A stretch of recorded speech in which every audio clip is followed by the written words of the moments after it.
We back with another episode of POPUP Podcast, episode 3. We got the kid in the building. We got South Philly in the building. Yes, sir. We got Khaafiq Myers in the building. Yes, sir. Appreciate you for having me, my guy. You already know, man. Talk to me, man. What's going on? How's life, man? How everything been going for you, man? Man, everything going good. You know, I think I'm a month and a half out of surgery, going on 2 months out of surgery. I just been chilling, going to therapy, and just doing me. You know? No, that's what's up, man. I know y'all just wrapped up the senior campaign Yes, sir. over at Newman. What was your final year and stuff like that? Yeah. But before we really get into really how you got to this point of your life now, we're going to take it back a little. I just want to know about, like, what was your childhood like, and how did Khaafiq Myers become the player that he is today? How did it all start? How did the ball even get in your hand? My uncle put the ball in my hands when I was 3, and, like, I just grew around, like, a basketball family, basketball habitat. Like, I just adapted to it. Like, that's just something I knew since I was little. I started playing when I was 3 with my cousins. 2 of my older cousins, we started going to the recreation center down the street from where my family lived. It's called Mary Anderson Recreation Center. We started playing at this league called UIA. And I really want to thank my uncle. For the most part, he put the ball in my hands when I was 3. And the playground, is there like a neighborhood playground that everybody go to? Yeah. It's like, is it close to your crib, or like let's talk about the playground. Like, yeah, it's down the street from my grandmother's house and my family house, and it's like a playground where everybody played at start. It's called UIA. It's in the inside during the wintertime, and then outside, and then you got the YMCA. That's literally around the corner. So I just been around basketball since I was 3, like literally. So not to cut you off, like no other sport, like you always just was like from day one, like, y'all, I'm hooping, give me that orange pill, or you play other sports coming up? I ain't gonna lie, I was an athlete coming up when when I came up. I started playing there, and then when I was about like 5 years old, I started playing football. My dad signed me up for football. My family signed me up for football, and I got my first championship my first year playing football. Wow. I couldn't believe it, but yeah, I played football and basketball. They was always the both main sports. The recreation center that I went to, they wanted me to play baseball. In fact, I actually played baseball a little bit. They wanted me to play soccer, but I couldn't get into soccer. Right. Yeah. On the football, what age was you when you did play football? I played football from when I was 5 to probably about 12. And what position were you playing? I was running back and cornerback. Cornerback. Yeah. Would you say you was a natural at the position, or because you know some people like don't get up here and say you was a superstar, but you probably was. But like, how was you as a football player? Did it come as easy as basketball did? Yeah, I was one of the important players on the team. If I don't show up, we might lose. But yeah, no. As I got older though, it low-key faded away, because you know when you get older, you see the people that's working on their game, and I didn't really I never worked out like for football ever. I just came and played during the summertime, and that was it. But I was definitely natural to the position because I was fast, I was small, and I was quick. So you feel me? And on the baseball diamond, what position they had you playing? Baseball, I couldn't. I played it a little bit, probably about like 2 years. I think I was like first base, but I ain't really like it that much. I ain't gonna lie. Right. I mean, but that's what they say about like different players like venturing off in different sports coming up. Like, don't just put your eggs in one basket. Yeah. Like, when you were a kid, you raw. Yeah. So you could do a lot of different activities and things that will eventually down the line, it will work in your favor with the sport that you play. Definitely. Like, Kobe came up playing soccer. Yeah. And like international players, they played like soccer. They call it football over there. But then that ties into their footwork on the basketball court. That's why they be having some of the better footwork, like your Steve Nashes and all of them like that. So, no, it don't never hurt to play another sport. Wooga came up. He was playing baseball. Yeah. You feel me? He pitched. So you could kind of see, like, him being able to be dead-eye, locked in, focused with a hand in the face or not. Yeah. Like, accuracy is accuracy. So, and it's a skill. But, no, that's what's up, to be able to and just come into being able to just be a natural athlete. Not everybody got that gift. Because some people just say, I just play basketball. I just play basketball, yeah. I just play football. I just play. For you to be able to be multi-talented and venture in different avenues in sports is super dope.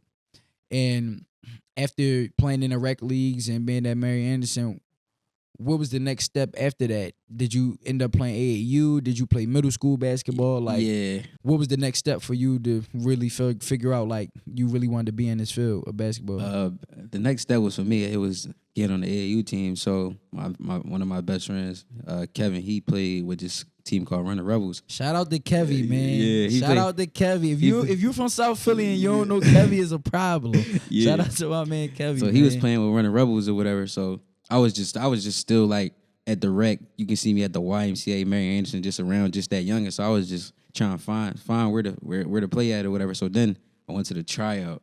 One of the Newman-Goretti coaches and New Jersey Scholar coaches, Yusuf and Beatty, they was there. I came and I killed it. I killed it. I ain't gonna lie. They always be like, I killed it, but I was nervous. I'm like, man, I'm gonna make it. What age? This was probably about 5th grade. Yeah, Fifth grade. This was I was in 4th. It was a 5th grade tryout. I was in 4th. So I went there. I'm like, man, did I make it? I'm calling Kev like, yo, you think I made it? You think I made it or whatever? He like, bro, you good? You good? You know me. I'm like, nah, bro, I don't think I'm good. And then I talked to Beatty. I'm gonna say Kev gave Beatty my number. Then I talked to Beatty. The Beatty like, yeah, young, you good? We going down Hank Gathers next week or whatever. And it started from there. Then we started playing at Hank Gathers. Then we started playing AU. We started going to B-ball spotlights and all that. I was younger playing with the 5th grade. I was in 4th grade playing 5th grade. Jake, Amir Hurst. Jake go to Cornell right now. And Amir Hurst go to Holy Family. And then Kev faded away and started playing We Are One. But I stayed with it. And they dialed into me. And it just took off from there. And with the once you did make it on the team, Yeah. what was your role from day one? Like, how did the coach utilize you, and what would you say what was your strengths to when you started playing basketball? My strongest assist was everybody adapted to me. Everybody knew what my energy was coming into the game. So once I realized that I got a big impact on the game and just being a point guard, it was just easy for me. Like, it was just the ball in my hands. Where however far I go is how far we go. And what's some of the things that you did well to put your team in position at such a young age? I always played defense. I ain't gonna lie. The defensive end and just me being aggressive. Like, I was even more aggressive back then than I am now. But I was like super aggressive back then. Just a hard-nosed point guard that you would want to look for it. And you seen it as a youngin that this is a old school point guard in like 5th grade. Like, don't go for nothing.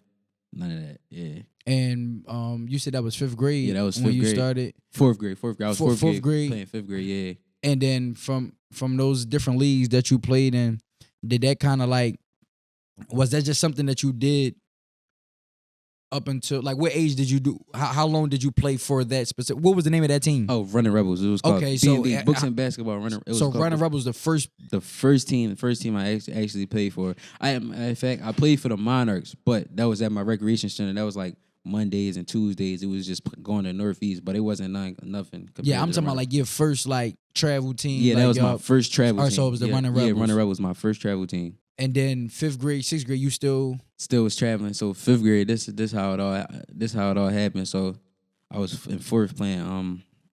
I did 2 years with them, so they was getting older. So I'm like, man, I don't know. Like, I don't know what I'm gonna do. So then Yusuf was like, man, in fact, I'm gonna let you get yours. And then that's when I met Fons, and that's when I started playing with Fons. And then me and Umar Sabri, he go to West Philly High right now. The team was built around us two. And then that was like the start. That was like, now I'm really here. Like, I played up. So when I was going out playing up, some of the people that I seen out there, they were like, oh, we remember him? Oh, you in this grade? I'm like, yeah, I'm in 5th grade. Oh, so you always play with older kids? Yeah, I always played with older kids since I was a youngin'. Like, since I was a kid. Like, I played with older kids. Like, my cousins, they are like 4 or 3 years older than me. I was just, like I said, I was just at the rec. I used to be waiting to get on the court. Like, ever since I was a puppy, I always knew I was like the one. Like, I always stood out because I was the youngest one, just being around everybody playing, and I just always had that toughness. Like, you know what I'm saying? And what do you think was the most important pieces that you picked up with being around older talent at a young age? Just seeing how they journey go, you know, just seeing the stuff that they did, the mistakes that they made, you know what I'm saying? That's what I really picked up, and knowing what to do and what not to do, and just seeing the mistakes that they made. And the Fons League, man, that was we ain't legendary. just about to skip over that. Yeah, that was classic times, man. I got my start up at the Fons League. Yeah. Like, when I really start getting the neck where I'm like, because a lot of people do know when I do tell my story, but for the ones that don't know, I picked the camera back up in 12th grade. Yeah. And I stayed with it through like college and everything, and that's when Phenom started to Started pop off. yeah. Y'all was in like 5th grade. Yeah, I was that was in 5th grade. That was my last year. I was a freshman in college. Yeah, I remember that. I used to be texting like, yo, I'm trying to get a vid. I'm trying to get a vid. I'm trying to get a vid. I was like trying to get a vid. Man, I ain't gonna lie. the teams, and it's crazy. I remember I still got the footage to this day from certain games and stuff like that. Yeah. And I remember you was out there with you. It was A. Hurst. Yeah. Yo, Trent Middleton. Yeah, they was in 7th. Dog. Yeah. When he was playing everything like that. Like, Yeah. and I just remember it was battles, man. Yeah. BD coaching. Y'all had what was his name? Christian- Moultrie. Lean Moultrie. Lean Moultrie. I just remember like all of those when y'all was little, man. Going at the Umar. Phenom had their team. And then I remember Team Final that's when Sion Medley was young. They had Will Norman and and Ramir Burno. Like the league was stacked, bro. Like that was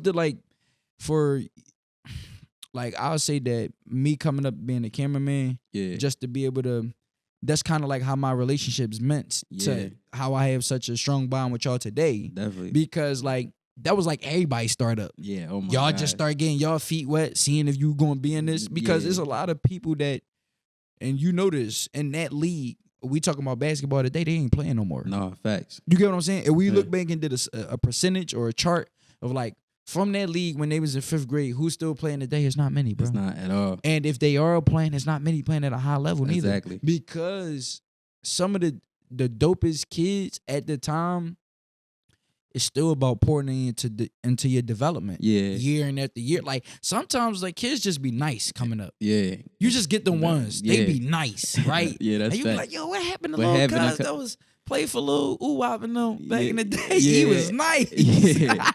And then you look back up, you be like, yo, bro, like he don't even hoop no more. He don't even hoop no more. Like, yo, he was tough in 8th grade. He was tough. He was better than all us. And we was yeah. taking this serious. Like he was just showing up doing this. And that's the part that I take away from the league. Like I appreciate the ones that did stick with it. Yeah. But what was like one of your most memorable games at Phenom, or like plays or moments that you always like remember vividly, like right now today? Like that game that's on YouTube when we played Phenom. When it was Ramir Barno. It was Ant Fink was on 18. Right. You said the one I filmed. Yeah, the one you were. So y'all, no, I'm gonna keep it a buck, bro, because I really don't be knowing like my influence or things like y'all was really watching those videos. Watching those like some of my cousins like recording like, oh yeah, he was getting busy. I remember one of that was like the last wave of the running rebel. That was like the last wave of the running rebels. That was like the last thing like that we did. You get what I'm saying? Because I was in 5th grade. I was going to 6th grade now at that point, and that's when the other Phenom started pop. I got another story for that, but that game right there, that was the best one because I was hooping. I'm with everybody that I'm playing against everybody that they talking about like Ramir Barno. Like Ramir Barno was right. You feel me? He had D1 now, but Ramir Barno, Chauncey, and there was some kid named Jay, and like they the guys that everybody was talking about. Umar, like remember Paul, yeah. Yo, oh my Paul, God, Paul. So cash, I was just so hyped for the moment. I couldn't wait. Like I was just so happy. I was just so happy. Like you feel me? So that was so you always like embrace those moments. Yeah. You always wanted to. Always feel as though you wanted to be on the floor with the best. Yeah.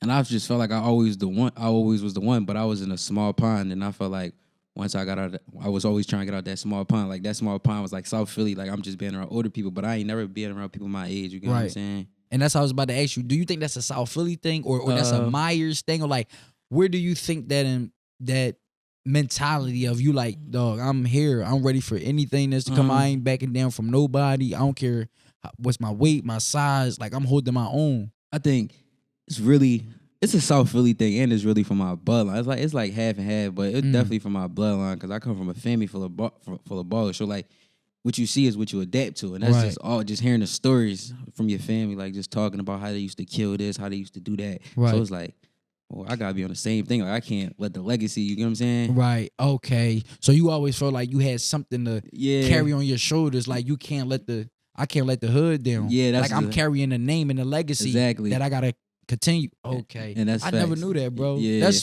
super. But it kind of makes sense because you always play with that chip. You get what I'm saying? Yeah. And then you always had that support and backing definitely from your hood too. Yeah. In South Philly. I mean, you got little kids from all over that know Yeah, Khaafiq Myers. exactly. You done played in a million gyms in Yeah. different states and stuff, but it ain't nothing like being able to get that real, genuine love from the Exactly.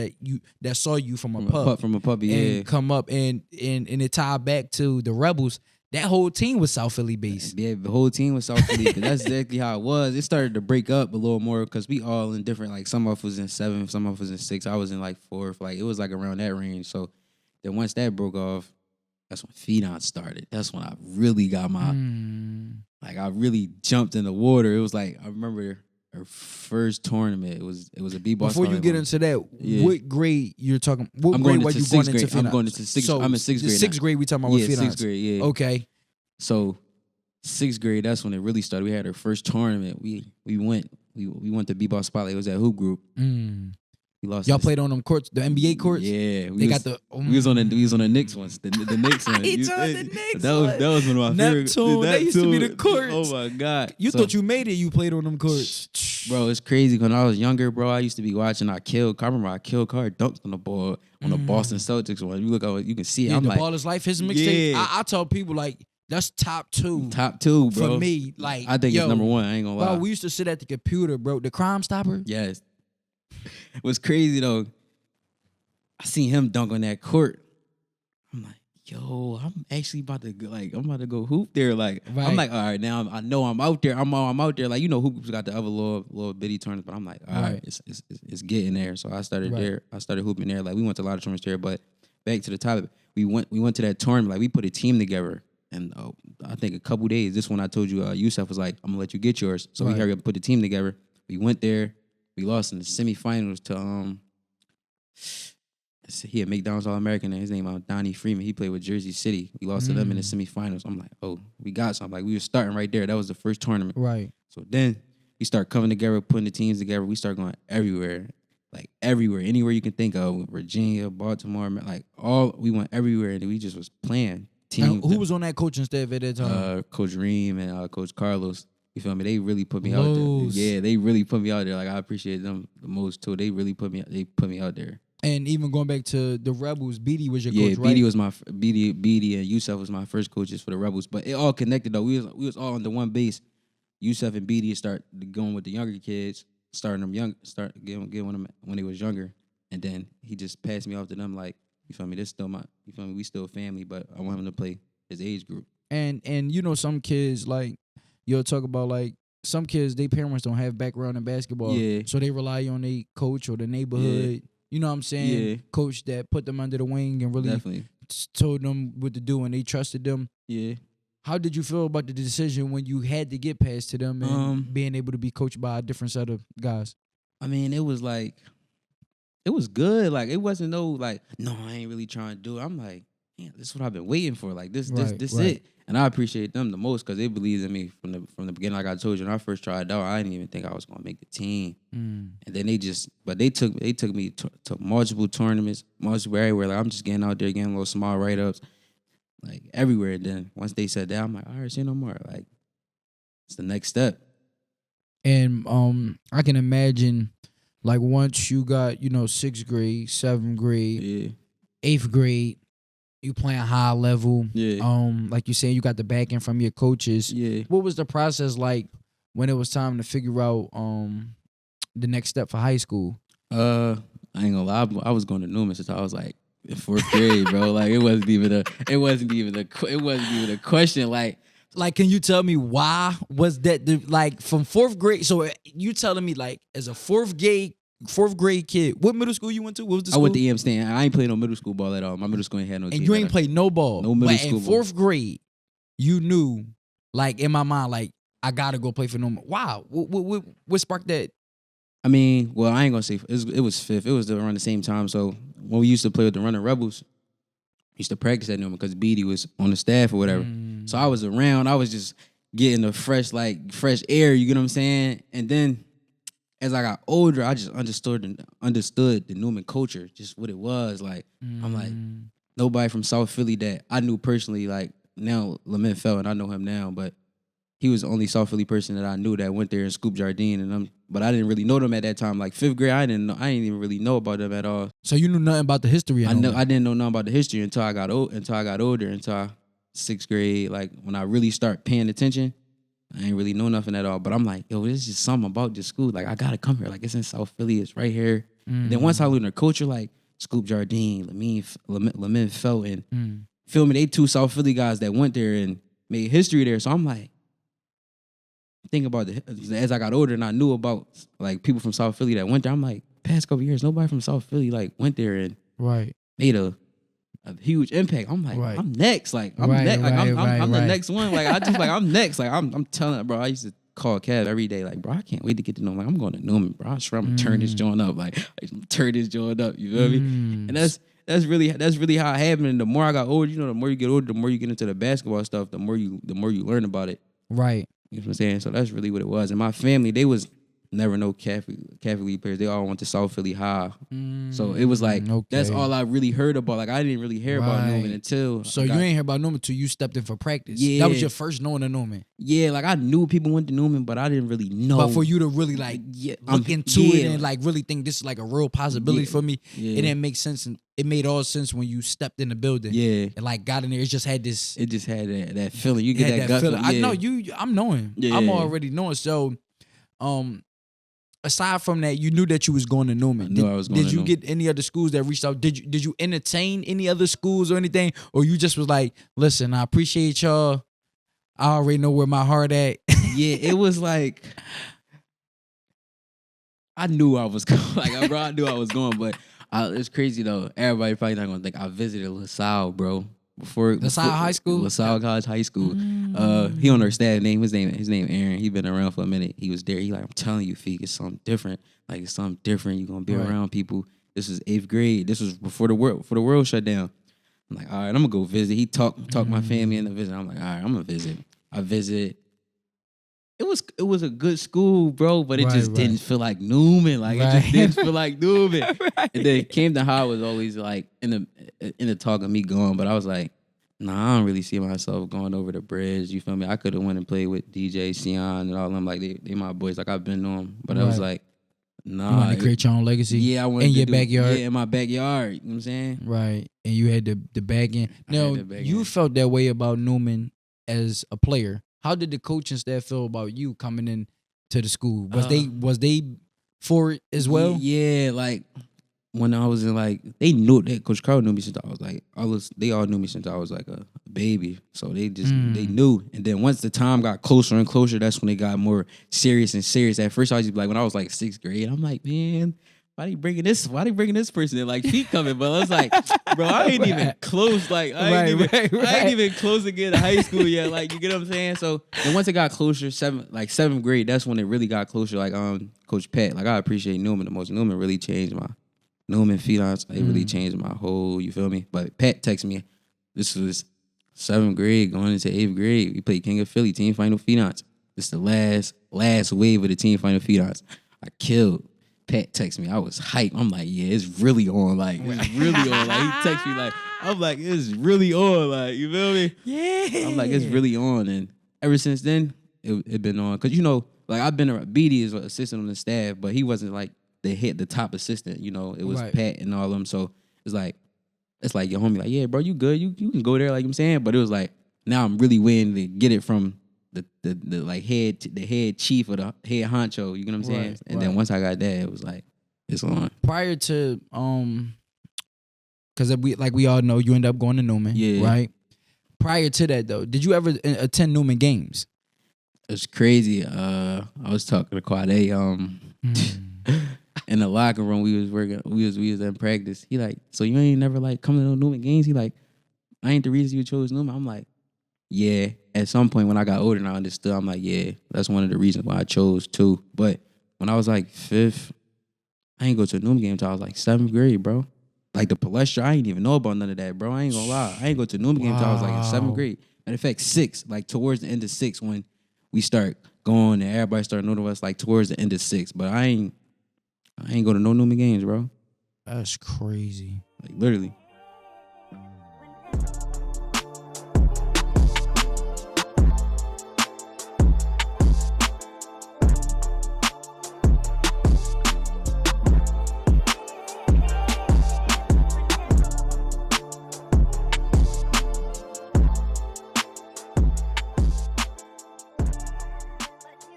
Newman-Goretti.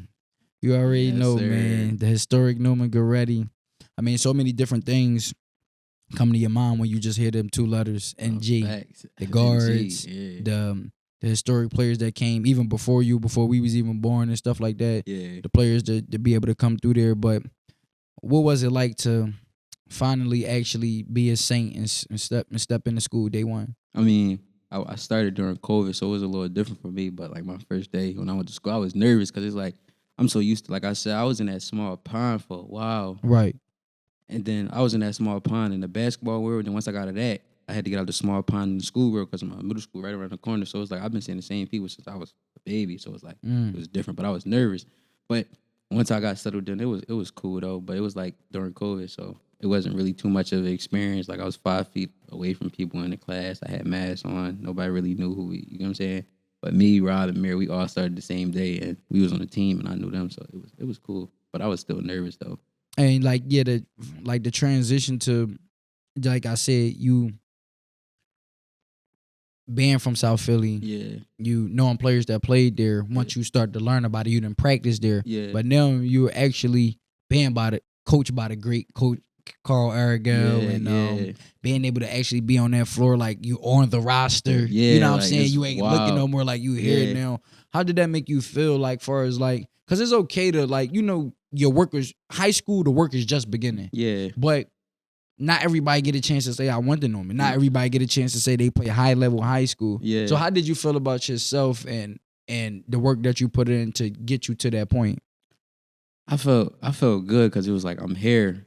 But like I said, going to my freshman year, I didn't really like get that experience.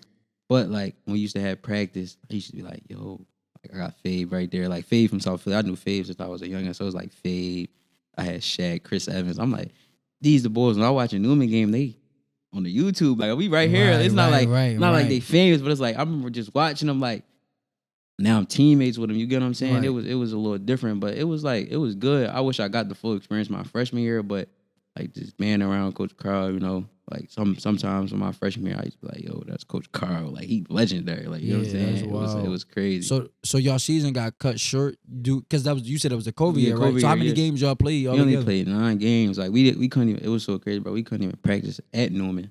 Like, I was still.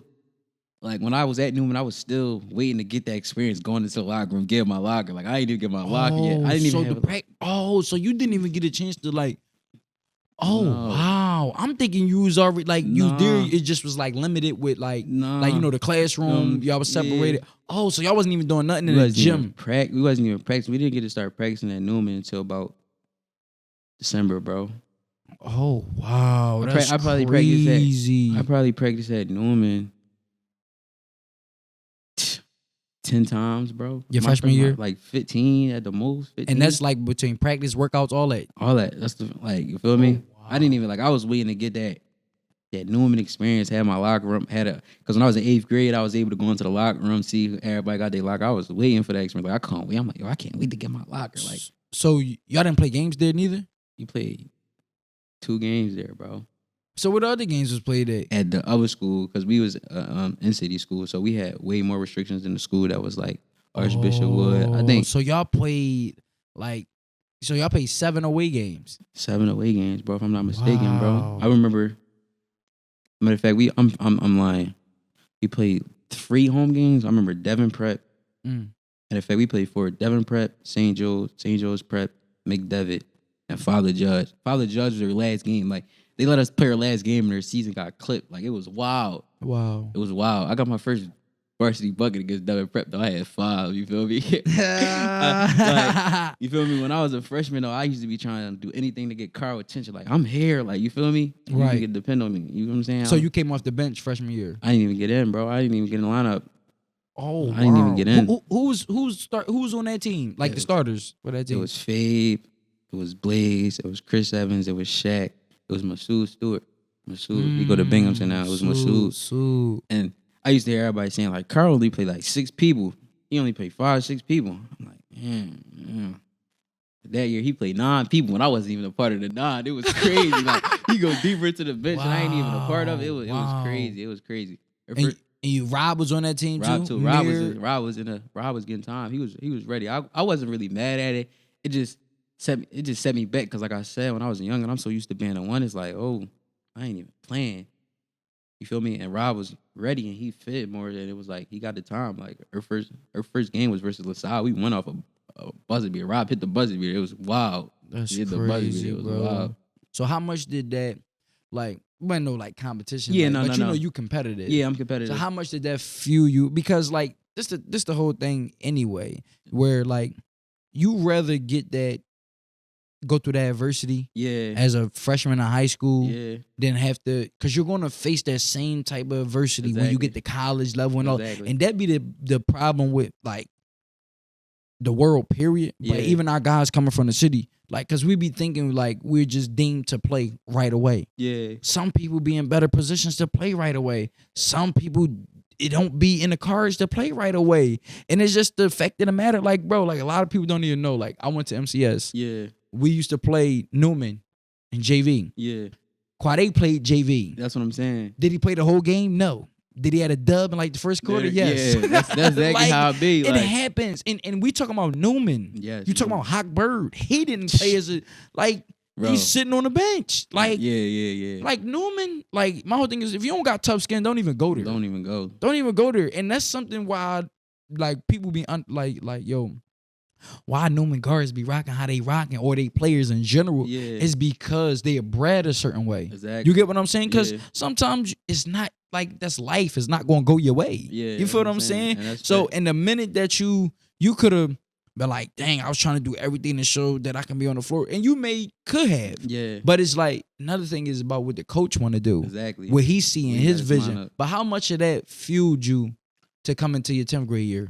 Oh, bro, it filled me a lot, bro. Like, I just remember, like, that summer, like, once the season ended in February, bro. We played that last game at Father Judge. I'm going to say we played that last game at Newman with Father Judge. That was the senior night. They let us play senior night, Fave and them. After that, we was back in the gym. I was in the gym working.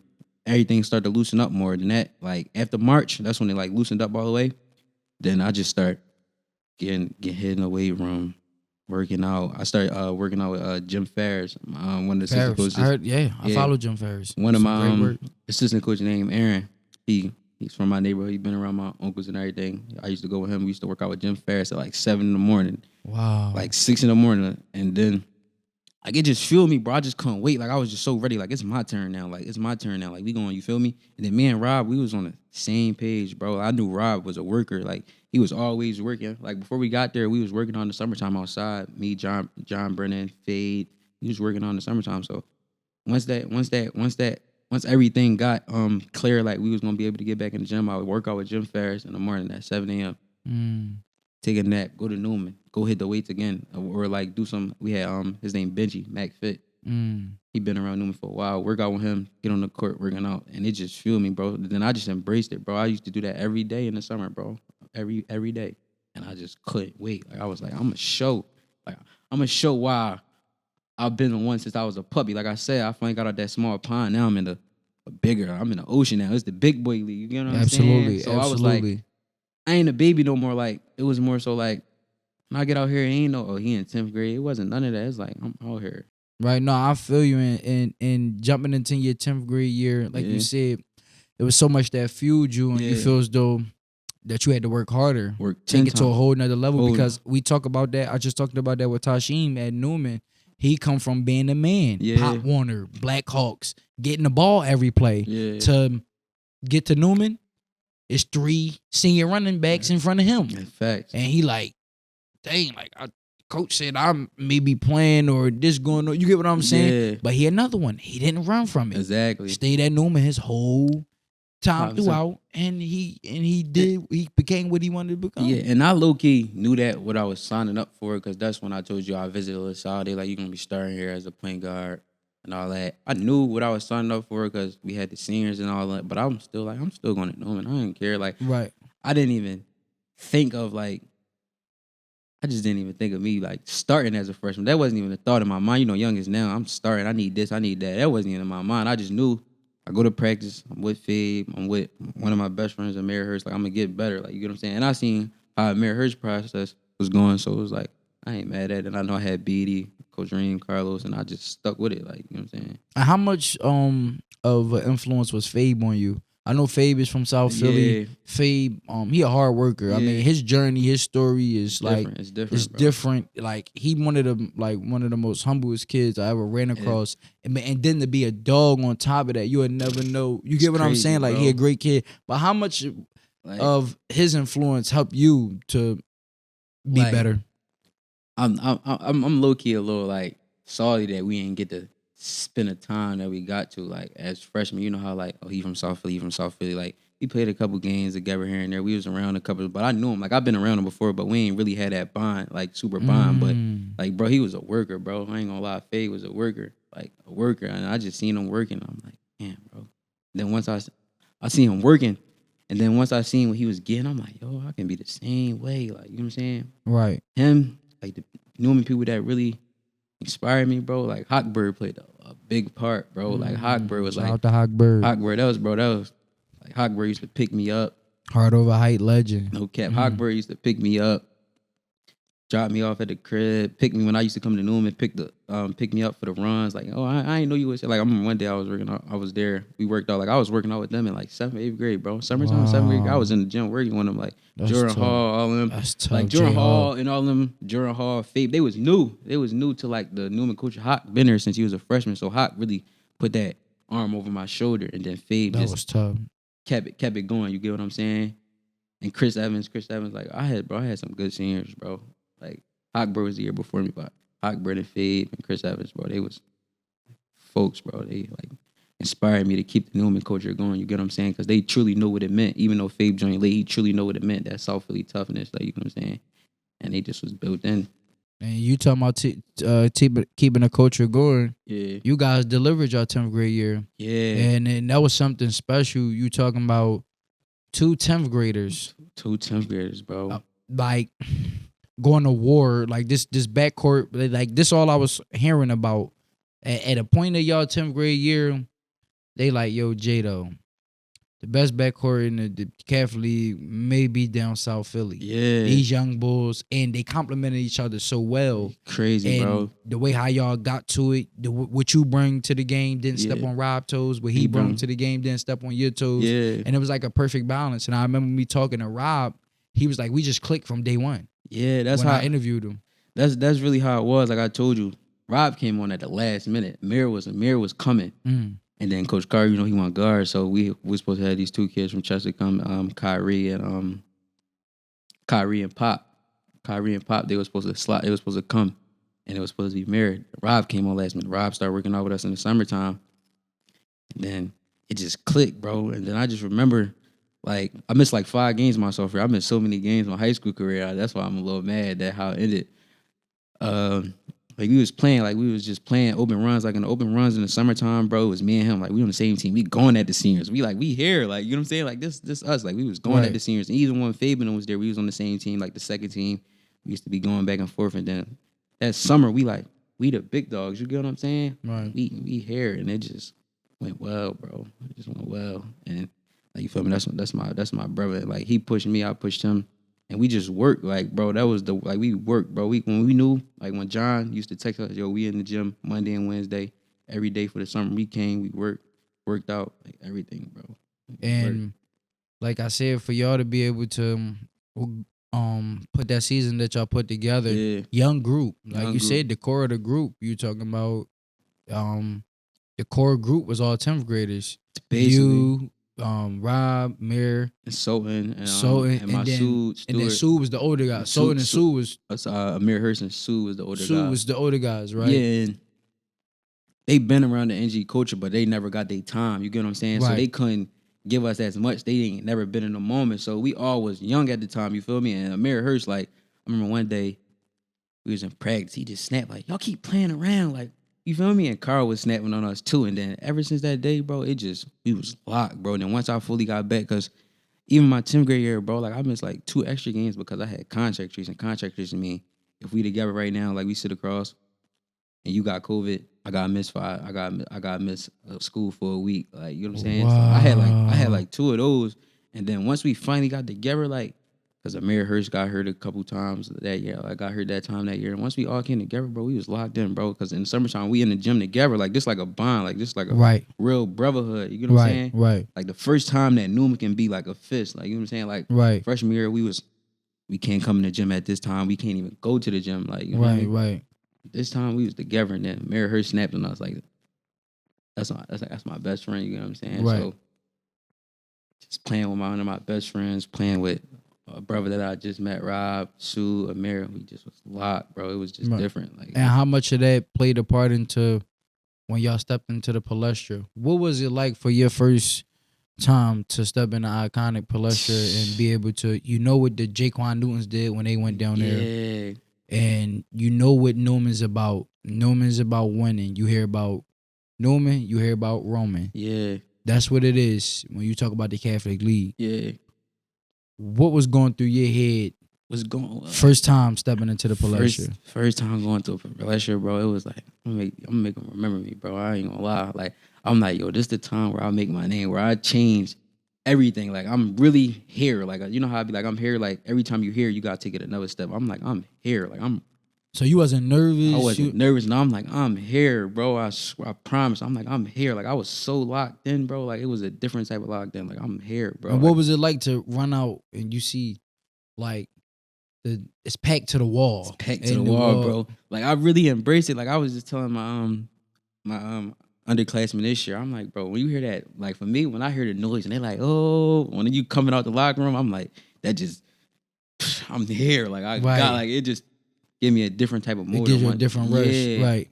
And like I said, I always was known as, like, since a young and being on one, I'm not used to losing. Like, I never used to lose. Like, I never lost a lot. You know what I'm saying? Coming up. Right. So it was like, man, I'm putting on. Like, right. I'm doing with people, like, all the people that I grew up around, I never knew about them going to the Palestra and doing none of that. Like I said, I ain't really know much. So it was like, I'm here. Like, I'm the new face. Right.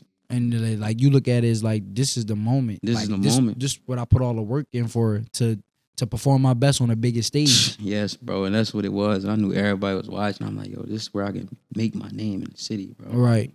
And y'all had it to the tough game, the battle in the Final Four. Roman, yeah.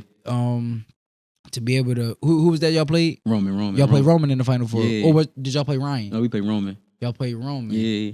Y'all was able to get over that hump. X Brown over there, tough squad. You know what I'm saying? Bro.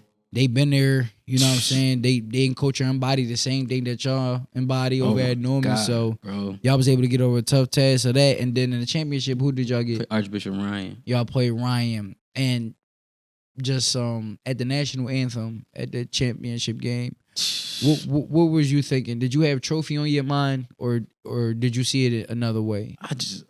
I didn't think I was gonna lose, bro. I ain't gonna lie. Like, I didn't think I was gonna lose. Like, I never had a feeling like I was ever gonna lose. Like, I just had that mode. Like, but I knew that Roman game, bro. That was the hardest game, bro. Like, I think that was my hardest game in my high school career, bro. That game was so hard because he had Dan Skillings, Khalil Farmer, X. Like, bro, they was loaded, bro. And Dan Skillings was hooping, bro. He was different. Like, he was hooping. I'm like, yo, how we gonna stop him? Like, I'm like, how we gonna stop? I was like, yo, how we gonna stop him? We just was defensive locked in. Then the Archbishop Ryan game, they was food, bro. I ain't gonna lie. They was food, bro. They was food. I ain't gonna lie, bro. They was food. I knew, cause like we played them at the beginning. We played them at Ryan. We won by like 2, but like we all played terrible.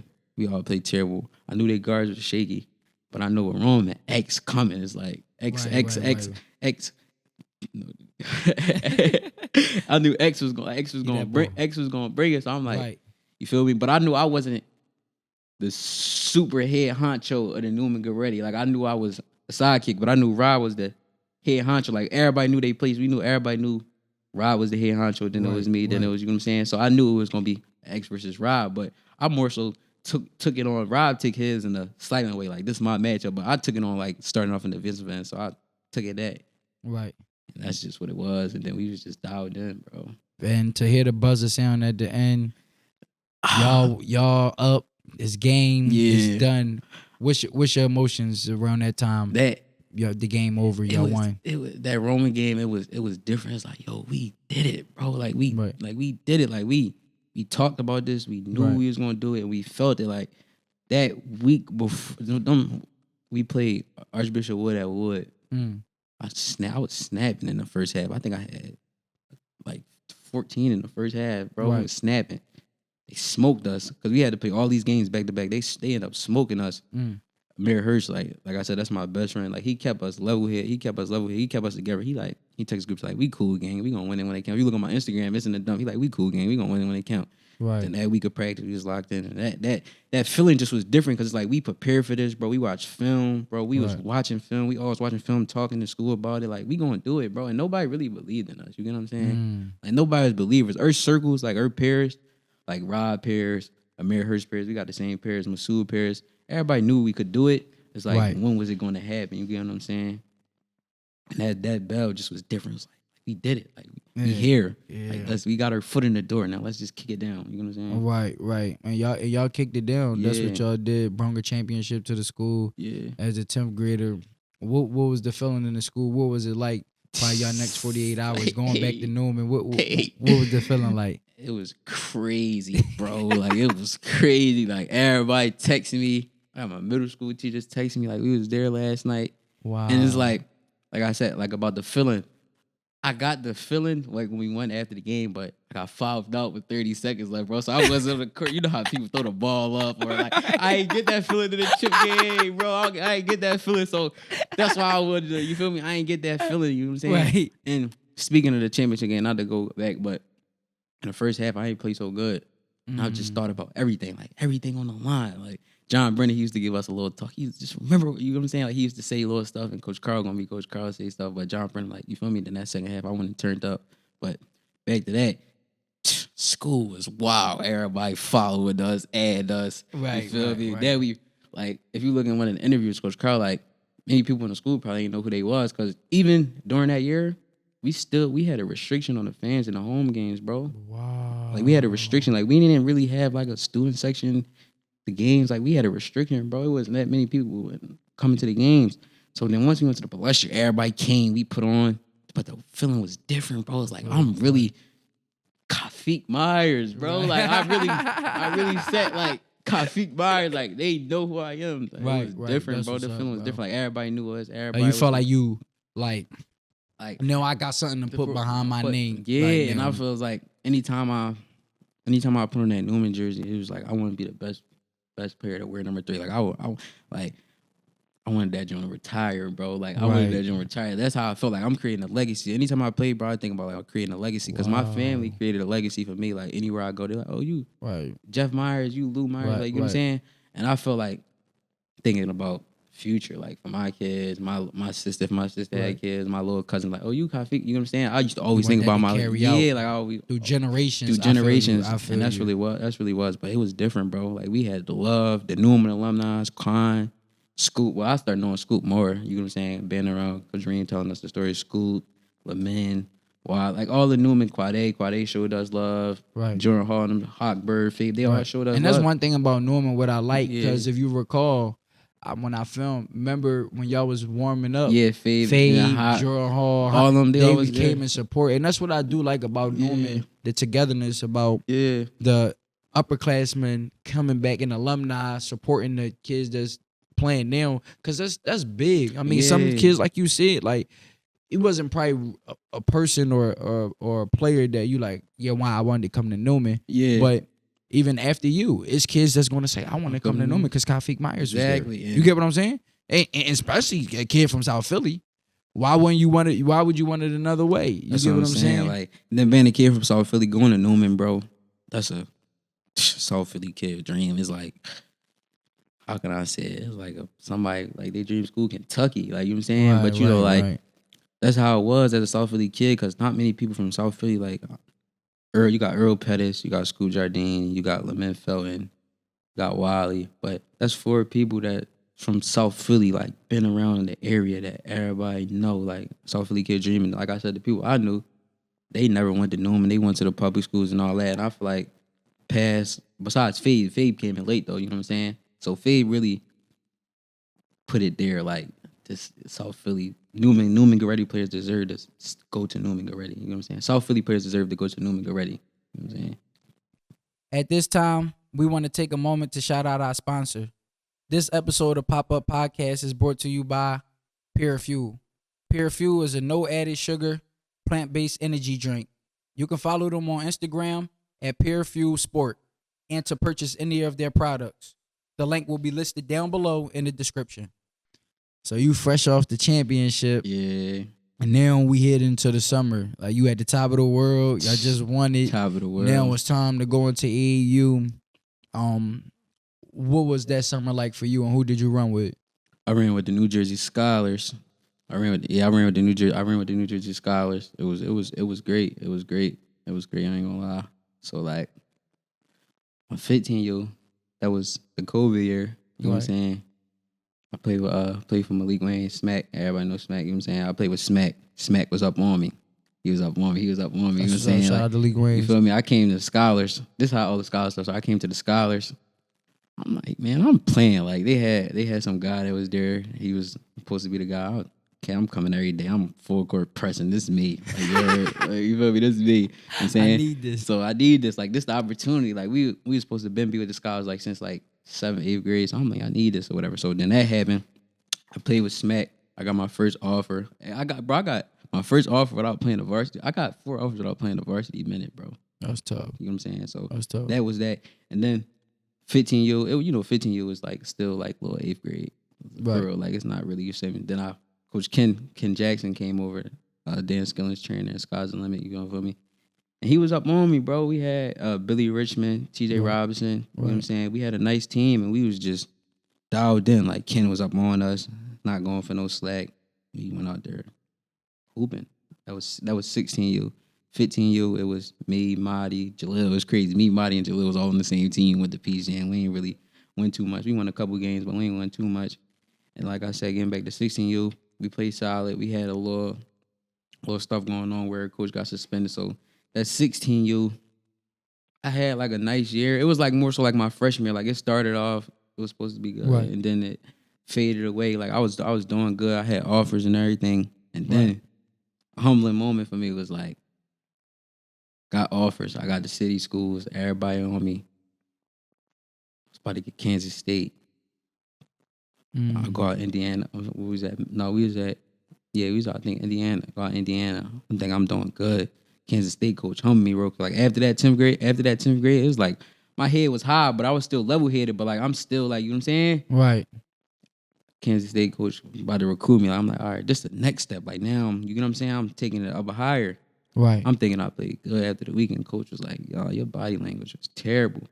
So even after I won that 10th grade championship, it humbled me a little bit. Like, outside of that, the people that you feel me, people that's like close to me, but that joint humbled me a little bit. It's like, oh, I ain't really what I think. Like, you know what I'm saying? Like, it's a different ball game. So that, and then I end up playing with, or we didn't qualify for PGM, so then I ended up playing with DJ and them. And I went through the same thing I went through my freshman year, just being on the bench, and I just was getting the experience, and that was really it. Like, it was a solid summer. Like, it wasn't bad at all. Like, it was a good summer. I still got offers, played against some of the top players, and it was cool after that. And you ran 17s with them as well? Yeah, I ran 17s after we didn't qualify, and that was really it, though. It was a good summer. Like, I played actually absolutely good, but our team got like I told you with Newman when we had the restrictions, like, I didn't have my coach no more that I was supposed to coach with. One of my players couldn't play. Like, Billy couldn't play no more. Like, it was all over the place. Like, we ain't really had no stable, like, it messed their whole thing up. But we was rolling though the first session or two. We went like 5-6-1 if I'm not mistaken. Right. But so you would just sum up your whole scholars experience. It was solid. Yeah, it was. Like, it was, got everything that you can get out of it. Yeah. And then 17U, our team, we came back the next year. Same players, basically same team, bro. We went rolling. We went 7-1 the first 2 sessions. Rolling, bro. But I didn't play so good, but I was still happy we was winning, though. You get what I'm saying? Right. Because I'm a team player. I was still happy we was winning. And then one of our players, he went to college, so that messed it up. Like, my college experience, it was, like, super good, but I never had, like, a super stable team. Like, it was always something that happened that messed their run up. You get what I'm saying? But it was good. Like, Coach Ken, like, he pushed me, like, to the max. Like, you know what I'm saying? Like, he pushed me to the max. Got the best out of me. Got some of the bad habits that I had out of me that I thought I was lacking. You know what I'm saying? Like, he was a good coach. Like, that's one of my favorite coaches. That's what's up, man. That's what you want. I mean, out of all of this, man, I mean, you gonna play basketball. Yeah. That's the main thing. But at the end of the day, man, you want to have a solid character too. Yeah, that's You what feel I'm me? saying. Yeah, Because that's the difference. That's what's gonna separate you. Like a coach come in the gym, all right, bet I'm in here because this is the place where the elite players play. yeah. I'm looking at these guards because these is the ones. That's the ones. That's the ones. Yeah. But what's gonna separate You this from, bunch from that exactly? You get what I'm saying? And that moment right there when he was like, "Your body language terrible," that humbled me a little bit. You get what I'm saying? And it made me be a better like person off the court too, because like I got people looking up to me now. You get what I'm saying? Like I'm influencing a lot, knowing that my name is coming from that 10th grade. Like I'm actually like I'm known. You get what I'm saying? And Right. that made me change a little everything up. And yeah, And to fast forward up to say like you are influenced now, people Yeah. looking up to you. exactly. To fast forward to your 12th grade year, Yeah, you was put in a position, unfortunately, to have to really be a vocal leader. yeah, And that's something that was different for you. yeah. Y'all had a great preseason. Great You preseason. killing, you flying. Chilling, I'm looking at the flying. stuff on the internet. I forget. I don't know if that was the Burger King class. Y'all was somewhere. Yeah, it was the Breaking You was Classic. getting busy. I see the highlights. One of the you dunked on the cuz. I'm like, yo, when they getting back to the city? Yeah, I'm like, bro. he on a tear. And then I'll never forget the day I pull up the wood. Yeah, I was going to record that day. yeah, End up not recording because I had my son. Shout out to Baby Films. yeah, baby. So this is like the first time I got to get a front row seat to watch the Feek show. I'm Yeah. always got the best seat in the house under the court. Yeah, And I'm working and I'm doing what I'm doing. But Slew was recording it that day. I was sitting back with my son. yeah. I tell people this, like, that game, it was sold out. Sold out. The matchup, Khaafiq Myers versus Jalil Bethea, Yeah, number 7 in the country, McDonald's All-American. And we know I know you, right? I know they the times and the environments where you want to thrive the most to let people know that like in between these, y'all can say whatever. Anybody could be whatever they want to be. This can be that. However y'all may take it. Everybody got their opinion. But when we get in between these lines, yeah. we the only two that can solve this. And that's right up your way. Like that's what you like. That's what you I feed like, off. bro. That's Yeah. what you come from. That's what's in your bloodline. Yeah, And like I told people, bro, that the performance I saw in that first half was like one of the greatest. I don't know if I told you this, but that was like one of the greatest performances I ever seen. yeah, You scored the baskets in so many. It was a variety of ways. yeah. Threes, Euro floaters, reverse layup, and like I'm like, yo, this Bro. shit look crazy. Like to actually see, because I'm usually filming it. Yeah, So I don't always get that initial like, yo, this look crazy. Like until I may go back and look on the computer. Like, yo, this joint did look goofy in person, but this was goofy. Yo, I was sitting down watching it with my son, bro. Like, that's a moment that I remember. I was a dad right there. I wasn't even J-Do. That was just a proud little mom. I'm seeing my youngin' get busy and then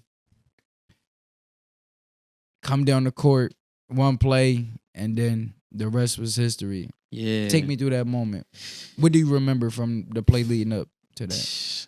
I was on one, bro. I was on one. Like I was just in my groove. Like I just had a different type of mode with me. Like that whole year I had a different type of mode with me. But that game, it was like a different type of mode. Like I was just so locked in. Like it was just different, bro. Like I just remember just me hitting my shots. I'm like, yo, I'm grooving, but like I'm grooving so much, I don't even realize that I'm grooving. I feel like when I play like that, like when I don't realize that I'm grooving, it's probably like my best games. And like leading up to that moment, like I said, I was grooving, and then once I stopped. I'm like, oh damn, my jaw hurting. Like I'm like, oh, I can't get up. So I start rolling. I rolled over. I'm like, all right, let me get up. So I rolled over. I was just like, I just couldn't believe it. I didn't think it was my ACL at first. Like I'm like, man, it's a light little injury. I was talking to the trainer that worked with us at Newman or whatever. And then I just got up. I'm like, oh, I can't really walk. Like it felt like my foot was stuck to the ground like some cement when I'm walking. Like, I'm like, yo, I didn't even think it was like a season-ending injury, bro. I was on the bench cheering my youngest on and all that. I'm like, no, I can't go back out there. Like it felt too loose or whatever. But yeah, it was. I didn't think it was a season-ending injury. It was like, all right, I played great in the first half. I'll be back in like 2 weeks, 3 weeks, because that was usually my whole thing. And it just was like, I was just in shock, bro. And you had end up finally getting the news, right? Yeah. And what was that day like to the finally when they give you the, because I remember you were saying like J-Dog went got an MRI. Yeah. We seeing what's going on, whatever the case may be. It's looking a little cool. Yeah. Then you like the doctor like we're gonna do a second look at it. Yeah. And then you got the official look and yeah, bro. It was heartbreaking, bro. Like when I had to wait like a week to go to the doctors to see. So when I first got home, I looked up Derrick Rose injury. I was the worst thing out there. I looked up Derrick Rose. I'm like, all right. It looked like the same thing. So then, like I told you, I started talking to the trainers or whatever. He like, no. He like, I'm telling them where the pain at, how it's hurting. He like, oh yeah, you might have sprained your LCL. I'm looking up that, say like 4 weeks. I'm like, I'll be back by the palestra. I'm gonna be working on it and all that. Then I went to the doctors that week. That week later, I couldn't put my knee out straight. He like, oh, I think you might have tore your ACL if you can't do that. I'm like, shh. Now my blood rushing like, come on, bro. Don't tell me this, bro. wow. He put the brace on me. Then I got to wait a week to get the MRI. I'm like, I was doing better. The swelling going down, everything. I'm at practicing on the side. I was doing like little squats to see how far I can bend my knee and everything. And then once I got the results, they like an ACL rupture and all that. They be looking up the symptoms of ACL rupture. Well, a rupture is basically a tear or whatever. I'm looking up the symptoms, me and my aunt thinking, then because, everybody's symptoms different. Right. So I had different symptoms. Like I was able to do the stuff that people said they couldn't when they, you feel me? So it was different. And then once I finally got the news, I just had to face the fact. I went to the doctors again. I went to St. Joe's, talked to their doctor. Like, get the surgery quick as you can. And once I just had to deal with it. I really didn't even deal with it until, bro, 2 weeks post surgery. That's when I was like, it's over, bro. Like, don't even, like, it's over. Like, you know what I mean? It was hard. It was heartbreaking though. Like, it hurt my heart, bro. Cause I put so much time in the summer with one of my assistant coaches, Aaron's and B. Like, we was in here every day, bro. Like every day in the summer. Like, when I mean like Monday through Friday, every day. Like me and him.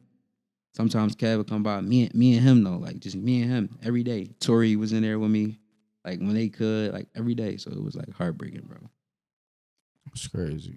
And now to sum up like you said, I mean, injuries is a part of the game. Yeah. You know what I'm saying? Be able to face that and try to overcome that and just try to see it for what it is. You know what I'm saying? Embrace every situation that you go into. Definitely. And I know you got a hell of a support system. Yeah. And people backing you, and one being the university that you committed to. Yeah. And what was that process like? Just making the decision to go to St. Joe's University over the other schools that you had looking into you? It was like it was a hard decision because like at first I was trying to get away from home, so that's why it was like I don't know. But once I realized the things that I wanted out of the school, St. Joe's, all the St. Joe's and Temple really had everything that I was looking into the school. You know what I'm saying? And like I ain't gonna lie. I was leading, like I was supposed to go to Temple, like for real though. I was supposed to go to Temple, but Aaron McKee had stepped down or whatever. And then Billy, Coach Billy Lang, definitely appreciate Bill for everything. Like he was at every game, texting me. Like when I was hurt, I got hurt in May. I took official visit in June, just telling me I'm gonna be good. Like Coach Justin, X was a big part of it. Like just telling me come. Like it was more so easy. Like the relationship. I felt most comfortable with that staff. Them and Temple was the most comfortable I was with. Like they both showed love, and then, as you know, Aaron McKee stepped down, and then Bill just took it up a notch. Like he was at every game at AAU. Flew out to Arizona to see me. Went back home. Like every game, like he was there. High school games, most of the high school games he was there, and he just was authentic with me. You know what I'm saying? Like he just was always authentic. So I had to take a tab in reality with myself, like what I'm choosing this school for, you get what I'm saying? And when I took my official visit, we had like a nice deep talk. It was just me and him just talking about what I want out of school.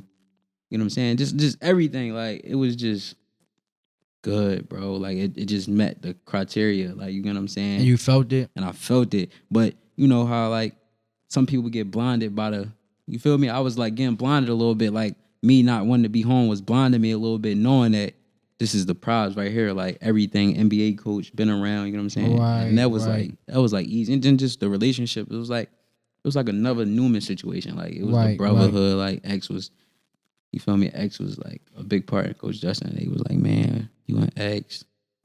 Of all the people that's there, like it's gonna work. Just think about it. You feel me? Share that go there from Kim to High was telling me like, you know what I'm saying. So it was easy. And how much of your family played into you making the decision to go to St. Joe's?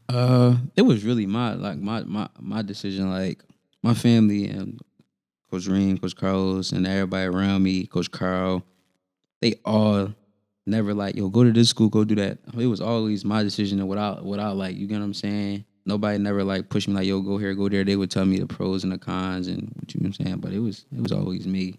And I wanted to pay back to my family. Like my family, they see me a lot playing high school, but like I said, my sophomore year, we didn't really have fans coming to the game. Freshman year, I ain't play.